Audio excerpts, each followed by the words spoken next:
আজকে জীবনে ফার্স্ট আমি কাউকে নিয়ে ভিডিও বানাবো। এই সোশ্যাল মিডিয়ায় এত কিছু হয়েছে, এত মানুষের, আমি কোনোদিন কারো টপিক নিয়ে কোনো কথা বলি নাই। তোমরা কোনোদিন এমন কোনো ভিডিও বের করতে পারবা না যে কারো টপিক নিয়ে কথা বলে আমার ভাইরাল হইতে হয়েছে, আমার ভিউজ কামাইতে হয়েছে। ঠিক এবার আখিকে খোঁচা মেরে কথা বলছেন তিশা, তাকে আপু রূপে সম্বোধন করছে। সাধারণ পাবলিককে যতই বোকা বানাতে চায়, কিন্তু সাধারণ পাবলিক কি এতই বোকা? দর্শক চলুন তিশা আখিকে কিভাবে খোঁচা দিয়ে কথা বলছে পুরো ভিডিওটি দেখে আসি।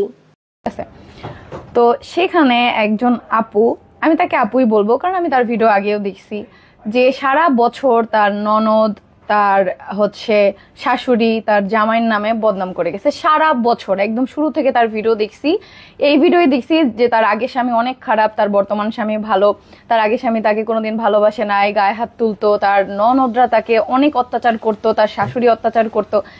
কিন্তু হঠাৎ করে আবার একদিন দেখলাম কি যে সেই আগের স্বামী বিদেশ থেকে আসার পর তার সাথে মিলে গেছে, এখন তার সাথে ডলাডলি করে অনেক ভিডিও চলে। তাহলে ওই দ্বিতীয় স্বামীটা কোথায় গেল? যাই হোক, এইগুলো নিয়ে আমি কখনো কথা বলি না, আজকেও বলতাম না, বাট সে আমাদের টপিক নিয়ে কথা বলতেছে।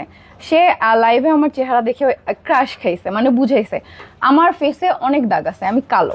এখন আমি ফিল্টার দিয়ে ভিডিও বানাইছি, আমি ফিল্টার ছাড়া অনেক কালো। তুমি সামনাসামনি এসে আমাকে দেখা যাও, তাতে তোমার কিছু? আমি কি তোমার জামাইয়ের বউ বা তোমার ফ্যামিলি মেম্বার্স? তোমার কিছু তাতে? আর আমার মুখের ভাষা যেরকম সেটা আমার পার্সোনাল ব্যাপার। তুমি কেন আমাকে নিয়ে ভিডিও বানায় তোমার ভিউজ কামাচ্ছ? দেখতেছো যে এখন আমাদেরটা ভাইরাল টপিক, এখন জামাই নিয়ে ডলাডলি করেও ভিউজ পাচ্ছ না।